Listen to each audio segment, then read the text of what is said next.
Well, Penn State's already tried this once, where they hire away a coordinator from Ohio State, and it's looking more likely that they're going to try to do it again.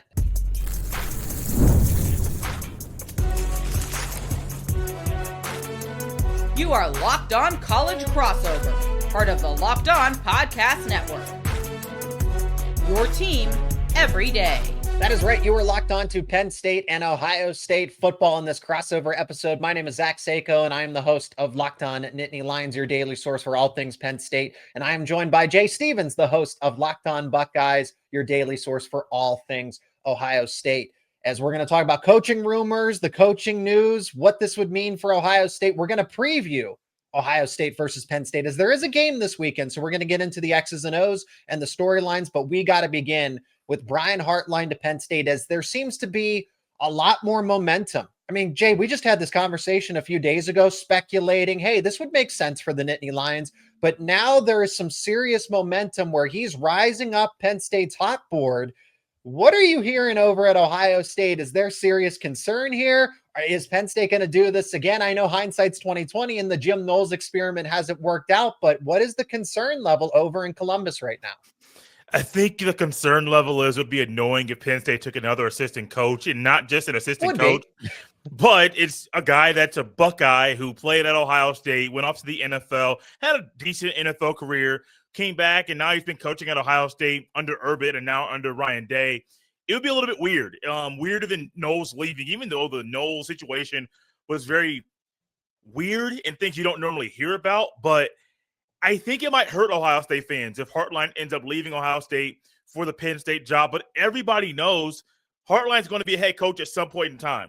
Could it be a G5 job? Maybe. Could it be a job that's outside of the Big Ten? Maybe not a top-tier job in that conference? Possibly.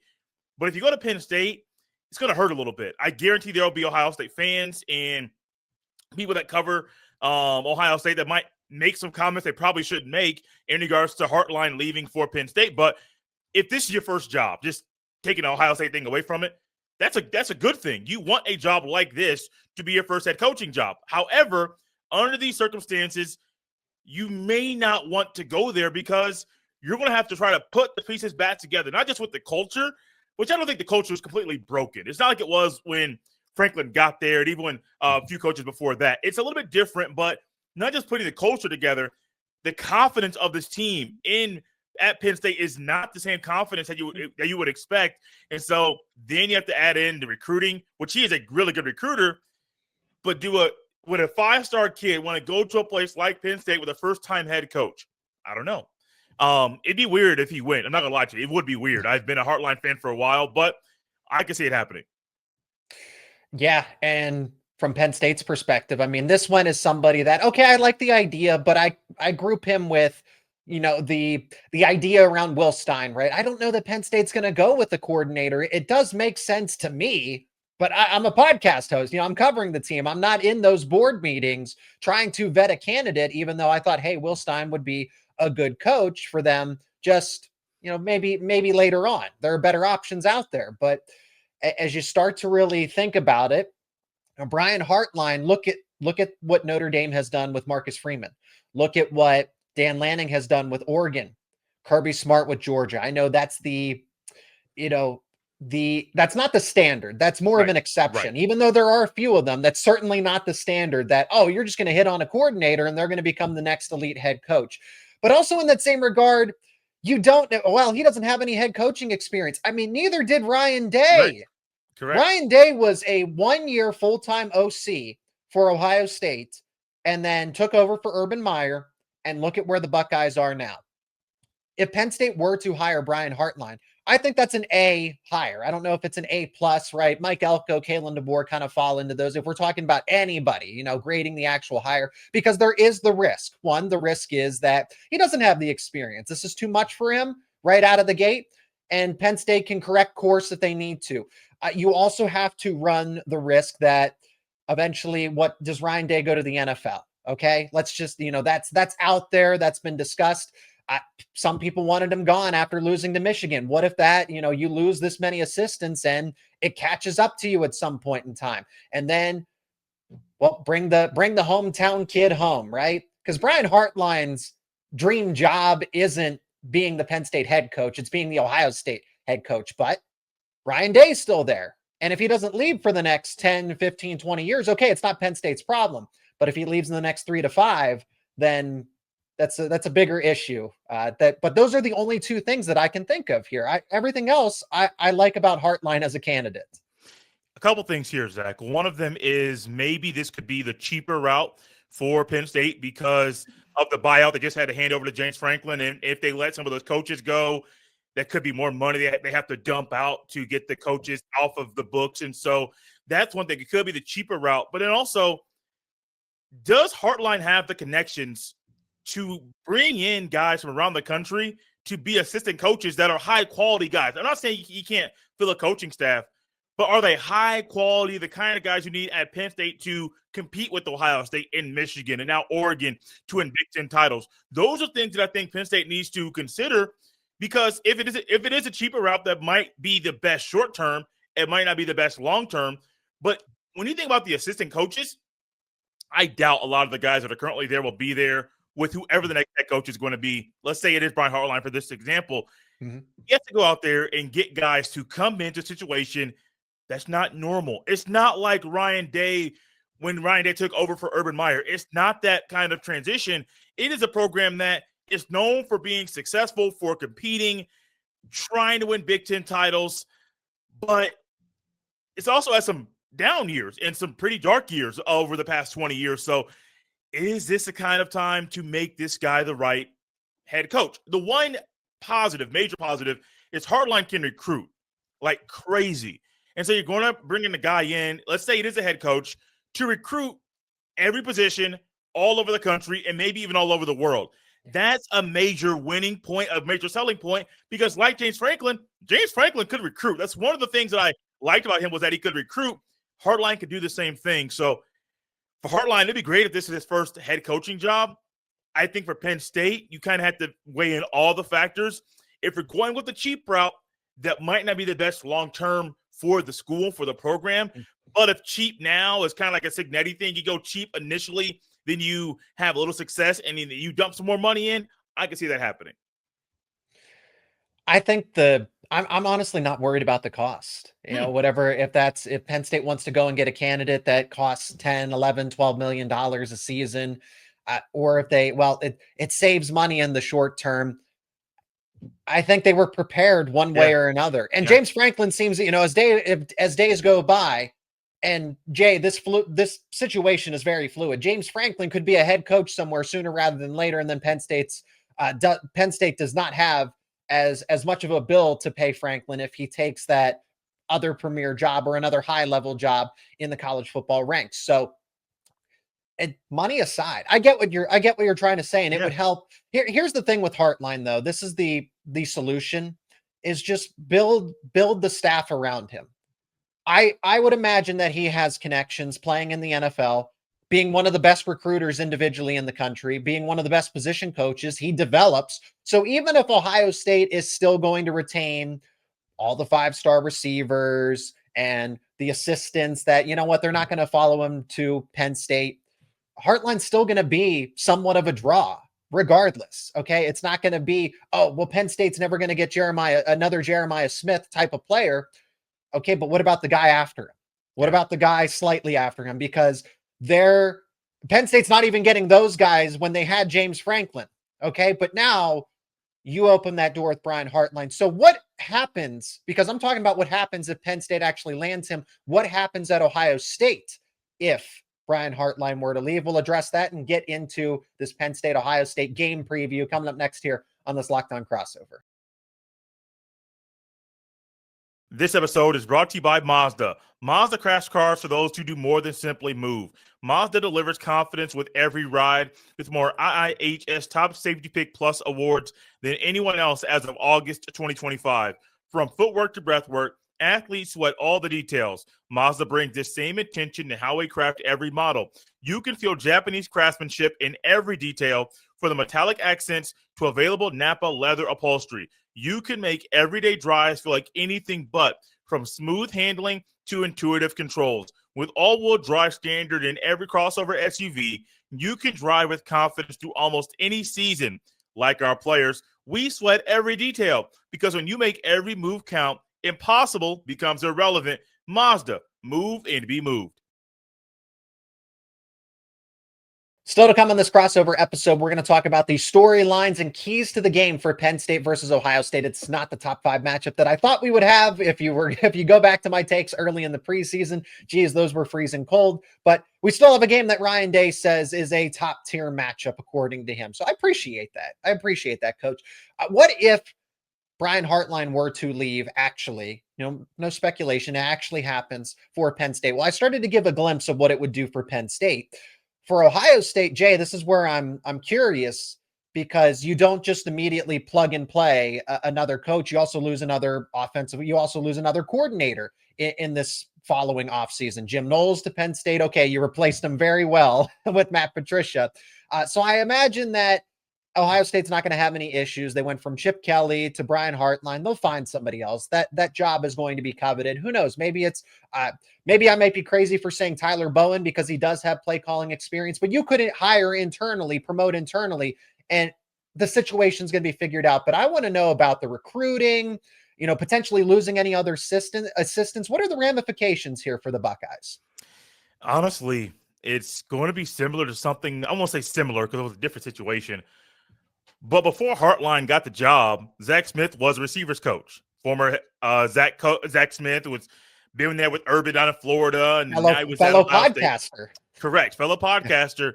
Hartline took over after him and raised a level that Zach Smith already set. Zach Smith set a very high bar, had a very successful group. Hartline comes in, makes his own changes, makes his personal tweaks, raises the level of recruiting, raises the standard in the room. And now he has a string of first-round pick after first-round pick in the NFL draft. I'm not going to say the next guy is going to be able to keep that standard at the same level and keep the consecutive streak of first-round pick at wide receivers for Ohio State, but I believe Ohio State will be able to find the right candidate, a top-tier candidate, to replace Hartline if he leaves. For me, if it's Ryan, that's for the receiving part. For the offensive coordinator part, I think Ryan Day could go to the NFL and get somebody that's maybe struggling, kind of a Matt Patricia thing, where Matt Patricia didn't have a job, which is kind of blows my mind that a guy of this caliber that's done what he's done in the NFL didn't have a job. Go to the NFL or go to somebody that's a known offensive mind, but maybe is struggling to get back to the level of a top-tier job in the NFL. You bring him to Ohio State, do the 1 or 2 year thing, and then he goes back to the NFL. Kind of the Saban model. I think Ryan Day can follow that, not only with replacing Hartline, but replacing the offensive coordinator too. I wouldn't be shocked if Tyler Bowen stayed. There's an O-line and offensive coordinator. I wouldn't be shocked with that. Keenan Bailey currently is the co-OC. That would shock me though. If you put Keenan Bailey in the full-time offensive coordinator role when he doesn't have that experience, I don't know if Ryan Day trusts him enough for that yet. Maybe he does down the road, but not yet. But I think you're going to attract a top-tier receiving coach. You're going to attract a top-tier offensive coordinator, and you're going to have your pick of whoever you want. But it's going to be the top-tier guys that Ryan Day is going to bring in for interviews, and the top-tier guy, a top-tier guy or two that Ryan Day will hire. What if Brian Hartline brings Bailey with him and makes him the offensive coordinator at Penn State? What if, what other analysts or assistants that could, because that's what happens. It's not that, everybody's just going to follow the assistant, but no, he'll bring some mutuals that are analysts on staff that are valuable and they fly under the radar, and then they get that promotion with Hartline.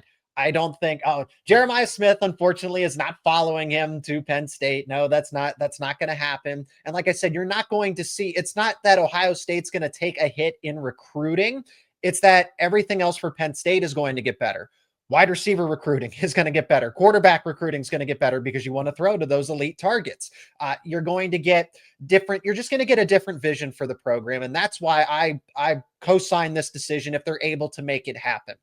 I think there are better candidates, but Brian Hartline just offers so much upside that it makes a ton of sense for Penn State. Quickly, Jay, before we talk about the game itself and some of these storylines here, who is at risk to actually follow Hartline the most? Maybe 2 analysts or assistant coaches, and then maybe a player. Maybe Penn State does get a wide receiver, a Graham or a Quincy Porter.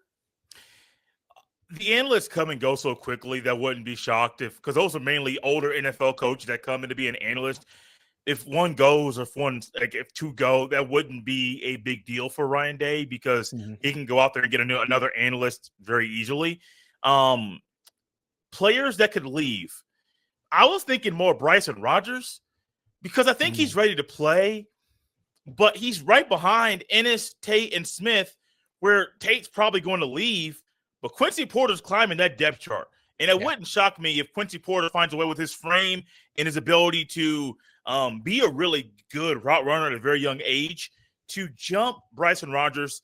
And I think Rodgers could be one of those guys that could go. I think that would be a big loss for Ohio State because he'd probably be a better returner than Brandon Ennis. But that's probably the first name on my mind is him. I think Quincy Porter's not going anywhere. Mylan Graham, maybe he could, but I wonder if being closer to home, where Columbus, he's from the Fort Wayne area, Northeast Indiana. I don't know if like going a few hours away to Penn State is that far away for family, but he might want to be the closer spot to home. So Bryson Rodgers is the first name on my mind. Ennis could be another one because so far this year, he hasn't really been the biggest piece of the Buckeyes passing attack. That could change this weekend against Penn State or in the latter part of the regular season. Because I do think Ryan Day has done some very unique things offensively and defensively in the first 7 games that could start to switch this Saturday against Penn State. Jim Knowles, final thought that I have is that if Brian Hartline comes over, maybe brings an offensive coordinator with him as well, promotes somebody that's an assistant on staff, a lower assistant at Ohio State, you don't have to do as much heavy lifting on the defense because you've worked with Jim Knowles before, and you can go into year 2 of Jim Knowles' system and the rebuild of it rather than trying to blow it all up and start again. That would help Brian Hartline a lot. And like I said, help him in the areas that are weaker and let him bring his strengths. Okay. That's honestly kind of one of the storylines here that I think about, Jay, is that, is this a distraction? It's not going to be enough. The big storyline is that this is far from the game that we thought it was going to be in the preseason. This was initially probably somewhere in the neighborhood of a 5-6 point spread to now presently, at least early projections, to now 20 points. Okay, well, everything's different. Drew Allar's not playing in this game. James Franklin's not coaching in this game. All the distractions are on Penn State's side. If Hartline there is mutual interest between Hartline and Penn State. Okay. He took a phone call and he is a legit candidate. That's not speculation anymore. So maybe there's some distractions there, but all the distractions are on Penn State's side. They don't have anything to play for other than you can be a bull in a china shop here and just try to disrupt Ohio State's season because they've done it to you for the past 10 years. So why not return the favor and do the unthinkable, but easier said than done, especially when Ohio State just does not have any weaknesses. You know what's crazy? Penn State could still be bowl eligible, I believe. And so is that, but I know they have actual tangible goals per se, like bowl eligibility and everything, but not when your goals were to win a national title, at least make the college football playoff. And I know saying that lowers the Penn State standard by a lot. But there are some guys that may see that and say, well, our season is in the dumps right now, and we're not playing for even a playoff spot.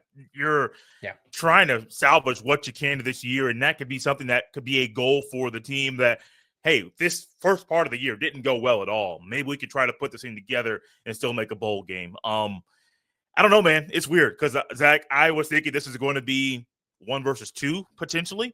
At worst, top 5 at worst, but here we are right now, unranked Penn State, number 1 Ohio State. The one thing I would think about when it comes to this team, the Penn State team, is not a lack of talent. I think it's a lack of confidence. And that has shown up in a big way in the Big Ten after the Oregon loss. Like, that Oregon loss could be a toss-up game, but after that, you followed it up with some really lackluster performances, and you're giving up a lot of points to teams. I think it's a confidence thing to me. Maybe I'm crazy, Zach, but you follow the team. I think it's a confidence thing with these guys. No, you're spot on. You really are. I think there are legitimate shortcomings for this team. Okay, it's a big puzzle. Somebody pointed out this recently that James Franklin was always a system, a process-oriented type of coach, and whether it was the pressure, the expectations, that changed from the system, the standard is the standard type of deal to goal oriented. This became a goals oriented season. We have the best personnel in the country. We have the best personnel under myself, James Franklin. Okay. We intend to win a national championship. Myself included said national championship or bust. This was and literally Penn State bust. that happened. It didn't get to national championship. So the complete opposite of it happened, where they are cleaning house to an extent. So this is a much different game than what it was. Penn State, the only thing that they have going for them is, there is that talent, but how motivated is that talent? How confident, as you said, Jay, is that talent? And that's why the spread is what it is. 20.5 points, I think, is completely justified. I was expecting, at least 17.5. It got there, and it's even moved. And it might even move some more. The totals drop. So the experts, the odds makers, think that Ohio State's going to win comfortably, and there's not going to be a lot of scoring to go around. And it's hard to disagree with them at this point in time. But we're going to break down the X's and O's on the other side of the break. So the keys to the game, Penn State, I mean, it's not impossible that they cover. Do they even do the unthinkable and pull off the upset? Well, they do have one thing going for them, and we're going to talk about it next here on this Locked On Crossover. And this crossover episode is brought to you by Peloton. Peloton is shaping the future of fitness with the brand new Peloton Cross Training Tread Plus, powered by Peloton IQ. It's their most advanced equipment yet, designed to give you real-time guidance and endless ways to move. Whether you're running, lifting, or cross-training with your favorite instructors, this is training reimagined. Peloton is built for breakthroughs with tools that help you plan, stay motivated, and reach peak performance. You'll love the Peloton IQ system and how it offers real-time strength coaching. It actually tracks your reps, suggests the right weights, and corrects your form, making every rep safer and smarter. The swivel screen is a game changer. You can go from running on the Tread Plus to strength training without missing a beat. And the personalized class recommendations keep you engaged. You get workouts tailored to your vibe and energy level each week. So let yourself run, lift, flex, and push forward. Explore the new Peloton Cross Training Tread Plus today at onepeloton.com. That is onepeloton.com. Let's dive into the X's and O's of it. Give some early predictions here as we are still in the middle of the week. Penn State 20.5 point underdog per our friends at FanDuel, 43.5 on the total. So this has gone in the favor of Ohio State, and while trending down on the scoreboard. And I got to say, it makes a ton of sense because, okay, Penn State still has the talent. Katron Allen, hey, Nicholas Singleton, I think he's still there. He's still in there somewhere, right? That five-star running back is still there. They got to find ways to maximize his abilities. The offensive line is actually somewhat healthier than it's been over the past few weeks. You still have really good coordinators. Again, Jay, you're right when you say it's confidence. Okay, it is. And it's also chemistry. So when one piece of the puzzle isn't fitting together, then you don't have the complete puzzle there. So because this was a top 15 offense a year ago, and now they're barely top 100. Tyler Warren, is he that much of a ball player? Maybe he is. I guess he is. I know he's doing well in the NFL, but that was one player.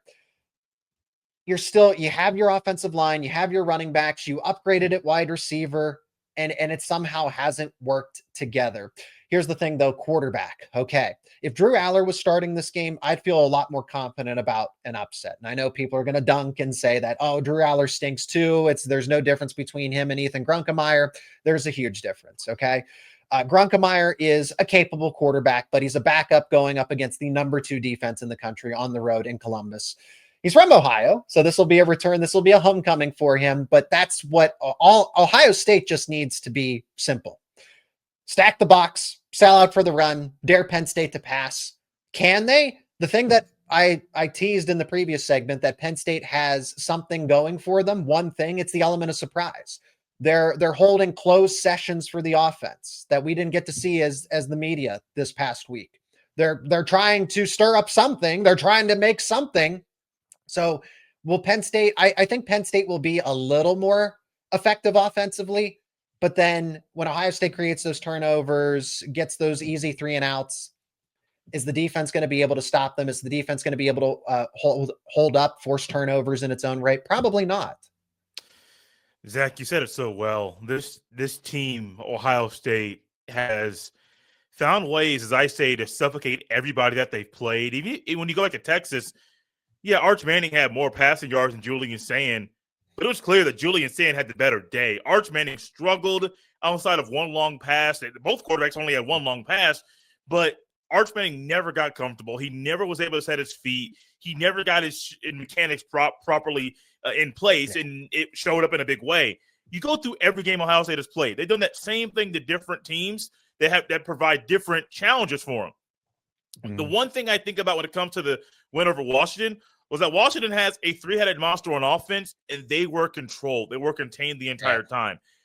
For Ohio State truly selling out to stop Katron Allen, I don't know if they're going to fully sell out like Wisconsin did a couple weeks ago to stop Ohio State's rushing attack, but I do think they'll put more resources and kind of move guys around pre-snap to post-snap to confuse Grunkemeyer. And I think that confusion is going to allow him to maybe check to the wrong play or maybe run with the play that he shouldn't run. And maybe it is a run play to Katron Allen where previously he popped it off for a long run. This week it's a 2-yard loss because of what Ohio State does with their confusion for quarterbacks. They have been able to confuse every quarterback they have played, and now you're going up against a backup. And the last backup they played was against Wisconsin, and everybody remembers what happened in that game. Now, Penn State's more talented, but it's still a backup quarterback, and I have no reason to think the Grunkemeyer is going to get comfortable or get his feet set or really light this defense up at all.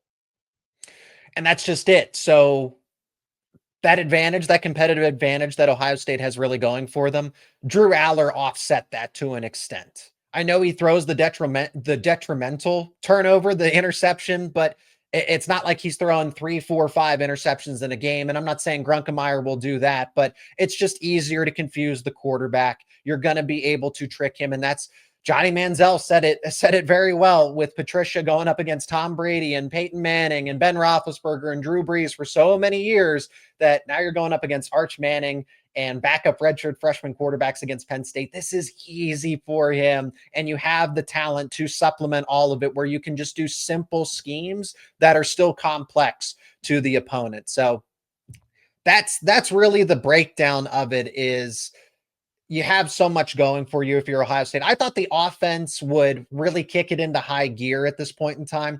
At freshman running back, right? And it's not to dismiss him. I think Bo Jackson is a very bright future. He's only in his first season, and he's been very effective. Julian Sand, still a first-time starting quarterback. Brian Hartline is in the first year. It's all those pieces coming together, but Ohio State has still made the most of it and the best of it. If you're Penn State, I don't know how you're covering Jeremiah Smith, Brandon Inniss, Max Clare, pick any trio of wide receivers for Ohio State, and then the tight ends, and then the offensive line as well. Penn State's defensive line has been so atrocious. You just double team Zane Durant, deny Dennis Sutton. Basically, the formula to penetrate Penn State's defense, take Zane Durant out of the play, deny Dennis Sutton out of the play, take Amari Campbell out of the play, and you can get 10, 15, 20 yards of play, basically, if you do those three things. Take away those three players. That's how simple it's been. Is that a Jim Knowles thing? Is that a personnel thing? It's a combination of both. But, yeah, I think Ohio State is going to have such a strong advantage on defense that Ohio State's offense is just going to benefit from it, that they don't have to do anything spectacular. So with that being said, Jay, I guess we're not going to get a score prediction right now as we're still in the middle of the week, but where are you ballparking the score? Are you saying, yeah, Ohio State covers this? There's a reason the spread has moved from 17 to 20.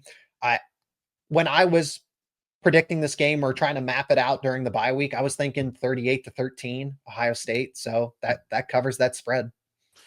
The number that's in my head right now, Zach, and I do have the chance to change this by the end of the week. I'm yes, thinking you do. 38-7. Ohio State wins. And it's people are going to think that when they see this that I think Penn State's trash with the talent. I don't. I have a lot of respect for James Franklin, a lot of respect for the talent. It's the lack of confidence to me. And I said it before the show. I said it on the show. It's all mental. It's a head thing. If these guys go into this game like they had the past 10 years, it's a completely different game. I still don't think they would win because you're not a backup quarterback is not going to light this defense up. But that defense can keep it respectable and keep it a lower scoring affair for Ohio State. their lack of mental fortitude right now and ability to mentally stay locked in all game long is a problem. And you're going to see Penn State guys. I haven't looked at a draft board in a long time, Zach. I normally don't do it until after the Big Ten title. But you're going to see a lot of guys fall down draft boards, and it's not because they're not talented. It's because Penn State's players lack the mental strength to fight every single game this year. And so it's not because it's a lack of – I think I may have more respect for Penn State than a lot of Ohio State fans do. If this were a normal Ohio State-Penn State game, I probably would say a one-score game. Probably Ohio State would win by 5 to 7 points. I'm being realistic here, but 38-7 feels like the right number. Now, at the same time, Ohio State could score 42+. It all depends on what offense Ryan Day wants to run. Not Brian Hartline. If Ryan Day says let it loose, they can score 42 to 45 points if they want to. It's all up to what they want to do, not what they're capable of doing. This is a game where if it gets out of hand in the third quarter, you start to dial the starters back. You take your foot off the gas. So 38-13 might be the generous score from Ohio State's perspective, or 38-17. Like, this could have been a lot worse. On the mental side of it, it's just one devastating loss after another. Oregon, put Penn State out of it completely. I have no idea how, even though the season wasn't over. But then UCLA, close loss. Northwestern, 1-point loss. Iowa, 1-point loss. It's all of those games stacked on top of each other, because if this was a one-loss Penn State team, things would be completely different. James Franklin wouldn't be fired. And so we'd be having a totally different conversation in that regard. But that's the mental fortitude. You let one loss literally turn into 4 and a head coach get fired. So that speaks volumes as it is. But that's where we have to put a lid on this crossover episode. More Penn State and Ohio State breakdowns on both of our respective channels, because we do this daily. He is Jay Stevens of Locked On Buckeyes. My name is Zach Seyko of Locked On Nittany Lions. Subscribe to our respective channels and wherever you get your podcasts for the latest around Penn State and Ohio State. Jay, thank you so much for the time. And we might be having another follow-up discussion about Brian Hartline in the not too distant future. So thank you so much for the time, and can't wait to chat with you again. No problem, Zach. I really enjoyed it. Looking forward to that text if Penn State picks him up.